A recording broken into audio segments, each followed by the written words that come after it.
ലോകത്തിലെ എല്ലാ പഴങ്ങളും ഒറ്റ രാത്രി കൊണ്ട് അപ്രത്യക്ഷമായി. ബാക്കിയുണ്ടായ പഴങ്ങളാകട്ടെ ഉള്ളിൽ ഒന്നുമില്ലാതെ ശൂന്യമായിരുന്നു. ആന ആ വാഴ കുലുക്കി നോക്കി, പക്ഷെ ചില്ലകൾ മാത്രമാണ് താഴെ വീണത്. കുരങ്ങൻ ആനയെ കൂട്ടി ദൂരേക്ക് നടന്നു. ഒടുവിൽ അവർ ഒരു വലിയ പഴത്തോട്ടം കണ്ടെത്തി. കുരങ്ങൻ മരങ്ങൾക്കിടയിൽ ആവേശത്തോടെ തിരഞ്ഞു, പക്ഷെ സങ്കടകരമെന്ന് പറയട്ടെ, അവിടെയും വെറും ചില്ലകൾ മാത്രമാണ് ഉണ്ടായിരുന്നത്.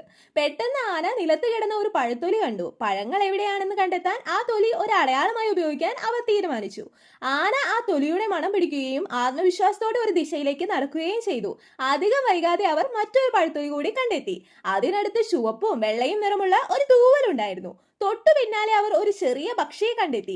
കുരങ്ങൻ അതിനെ പിടിക്കാനും ചോദ്യങ്ങൾ ചോദിക്കാനുമായിട്ട് മുകളിൽ കയറി. പക്ഷെ ആ പക്ഷി വളരെ വേഗത്തിൽ അവിടെ നിന്ന് വഴുതി മാറിക്കൊണ്ടിരുന്നു. പിന്നീട് ആന തന്റെ തുമ്പിക്കൈ വീശുകയും ഒരു പാറ നീക്കി പക്ഷിയോടൊപ്പം അല്പം കളിക്കുകയും ചെയ്തു. ആ പക്ഷിയല്ല കള്ളനെന്ന് അവർക്ക് മനസ്സിലായി. ആ സമയത്ത് പക്ഷിയുടെ അമ്മ വരികയും അതിനെ കൂട്ടിലേക്ക് കൊണ്ടുപോവുകയും ചെയ്തു. ഉറപ്പുവരുത്താനായിട്ട് കുരങ്ങനും ആനയും ആ കൂട് പരിശോധിച്ചു. പക്ഷെ പക്ഷികൾക്ക് ഇതിൽ പങ്കില്ലെന്ന് വ്യക്തമായി. അതുകൊണ്ട് അവർ തിരച്ചിൽ തുടരാൻ തന്നെ തീരുമാനിച്ചു. അവർ നടന്നു നീങ്ങുന്നതിനിടെ കുരങ്ങൻ മറ്റൊരു പഴത്തൊലിയിൽ ചവിട്ടി തെന്നി വീണു. മുന്നിൽ അവർ ഒരു പുതിയ സംശയെ കണ്ടു, ഒരു ജിറാഫ്. കുരങ്ങൻ ഉടനെ തന്നെ ജിറാഫിന്റെ ശരീരത്തിൽ തിരയാനായിട്ട് തുടങ്ങി, പക്ഷെ ഒന്നും കണ്ടെത്താനായില്ല. കുരങ്ങൻ പഴുത്തൊലി ഉയർത്തി കാണിച്ചപ്പോൾ ജിറാഫ് അറപ്പോടെ മുഖം തിരിച്ചു.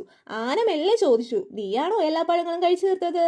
ജിറാഫ് അത്ഭുതപ്പെട്ട് തന്നെത്താനെ വിരൽ ചൂണ്ടിക്കാണിച്ചു. താൻ ഇലകൾ മാത്രമാണ് കഴിക്കാറുള്ളതെന്ന് പറഞ്ഞ് അത് പൊട്ടിച്ചിരിച്ചു. അങ്ങനെ ആനയും കുരങ്ങനും യാത്ര തുടർന്നു. വൈകുന്നേരമായിട്ടും അവർക്ക് ഭക്ഷണമൊന്നും ലഭിച്ചില്ല. അപ്പോഴാണ് താൻ നേരത്തെ ഒരു പഴം രഹസ്യമായി ഒളിപ്പിച്ചു വെച്ച കാര്യം കുരങ്ങൻ ഓർത്തത്. അവൻ അത് പുറത്തെടുത്തു. കള്ളനെ പുറത്തു കൊണ്ടുവരാൻ വേണ്ടി അവൻ ആ പഴം നിലത്ത് വെച്ചു. അവർ കുറെ നേരം കാത്തിരുന്നു, പക്ഷെ ഒന്നും സംഭവിച്ചില്ല. കുരങ്ങന് ഉറക്കം വരികയും അവൻ പതുക്കെ ഉറക്കത്തിലേക്ക് വഴുതി വീഴുകയും ചെയ്തു. പക്ഷെ അടുത്ത നിമിഷം അവൻ തന്നെ ഉറക്കത്തിൽ നിന്ന് ആ പഴത്തിന് നേരെ നടന്നു.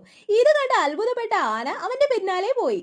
കുരങ്ങൻ ആ പഴവും പിടിച്ച് ഒരു താഴ്വര ലക്ഷ്യമാക്കി നടന്നു. ആന ആ ഞെട്ടലിൽ സ്തംഭിച്ചു നിന്നുപോയി. കുരങ്ങൻ താഴ്വരയിലേക്ക് വീഴാൻ തുടങ്ങിയപ്പോൾ ആന അവനെ രക്ഷിക്കാൻ ഓടിയെത്തി. പക്ഷെ ആന തന്നെ താഴ്വരയിലേക്ക് മറിഞ്ഞു വീണു. കുരങ്ങൻ താഴേക്ക് നോക്കിയപ്പോൾ താഴ്വര നിറയെ പഴങ്ങൾ കിടക്കുന്നത് കണ്ടു. ആന തനിക്കായി ഒരുക്കിയ സർപ്രൈസ് ആണിതെന്ന് കരുതി കുരങ്ങൻ സന്തോഷത്തോടെ താഴ്വരയിലേക്ക് ചാടി.